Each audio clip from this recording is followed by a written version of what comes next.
Hello everyone, I am Sai Chaitanya. Welcome back to my channel Sai Tech. In today's video, I'll try to talk about the 48 hours review after using the Poco F3 device, which is also called as the Redmi K40 smartphone as well.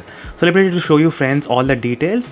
So I was using this phone for the past 48 hours, and in this video I'll try to explain all my initial impressions about this smartphone and what are the problems I did face and what are the things you need to know before actually buying this smartphone. As you can see friends, right now I'm using the Redmi K40 which has the Snapdragon 870 chipset. So first before starting the video, make sure to subscribe to my channel and also do check the links in description for the playlist of this Poco F3 smartphone. You can find all the videos which are uploaded on the Poco F3 playlist, so make sure to check those videos first.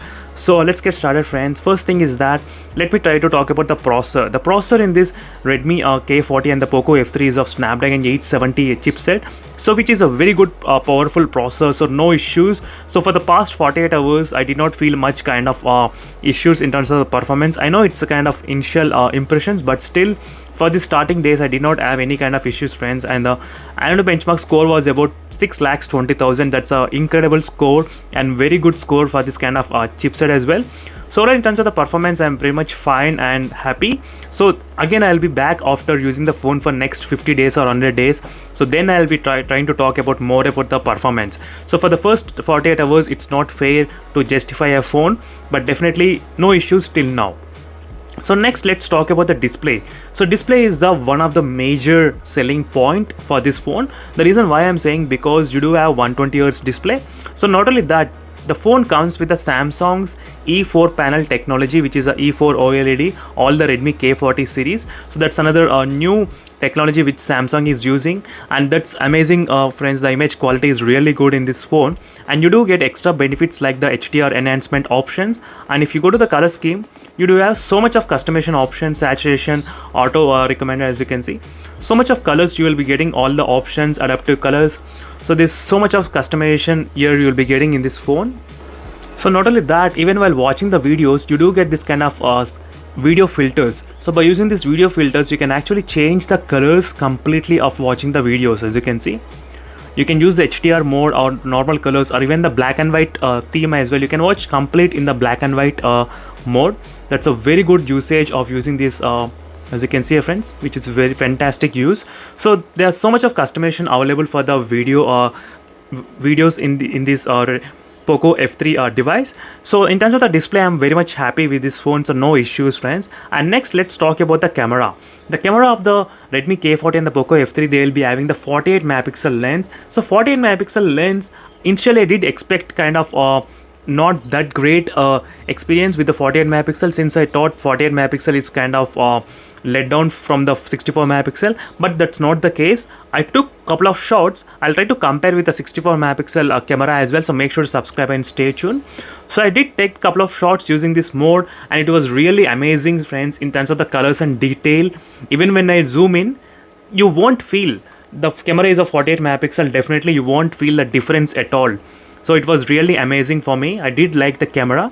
So initially I did not have much hopes on this particular 48 megapixel lens, but later on, after taking a lot of shots and looking at the colors and details when I'm zooming in, it was really great using this phone particularly, even when you zoom in.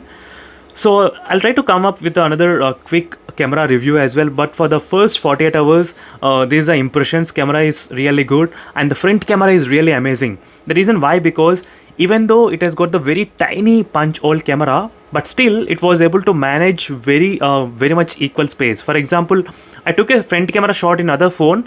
These are shot which got recorded in the other smartphone, but in this phone you are getting extra feel here.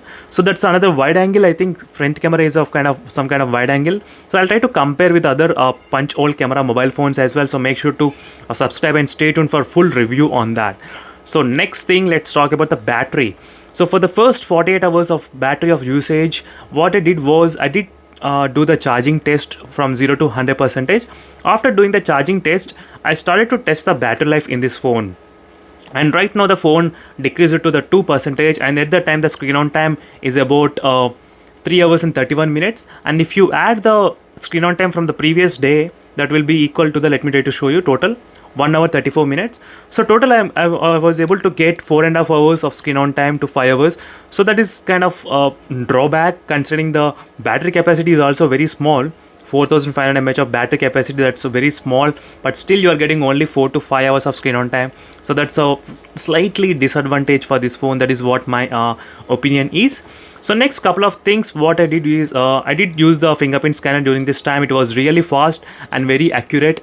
No issues with the fingerprint scanner, and I did like the display. Even the build quality is kind of very good, and there is no 3.5mm jack. So there is no 3.5mm jack. There is no micro SD cards support as well. That's another thing. And in terms of the loudspeakers, it was really amazing. You do get this kind of small holes on the top, so from where you will be getting sound as well. Even the bottom has small holes, so which is kind of really cool in this phone. So these are the few impressions, friends, about this Poco F3 after using for 48 hours. So I think I did cover maximum information about this phone, and the phone also supports the Wi-Fi 6 capabilities. So it did support Wi-Fi 6 as well. So let me try to show you. I think it should be in this section. So Wi-Fi 6th generation is also supported, and 5G is also there in this phone, so no issues. 5G was also working. I'll try to do the 5G test as well later on, so make sure to subscribe and stay tuned for that 5G video, in case if you are interested to know what is the 5G speeds in this phone. So that's it, friend. These are the quick details, and you do have extra features like always on display and other functionality as well. There is no LED notification light, so there is no, usually we will be having small LED notification light, but there is no LED notification light in this phone. That's also another thing. So that's it, friends. Thank you for watching this video, and see you in the next video, friends, for more updates. So stay tuned for my channel regularly. I'll be posting a lot of videos on this phone as well. So thank you for watching. See you in the next video, friends. Until then, bye.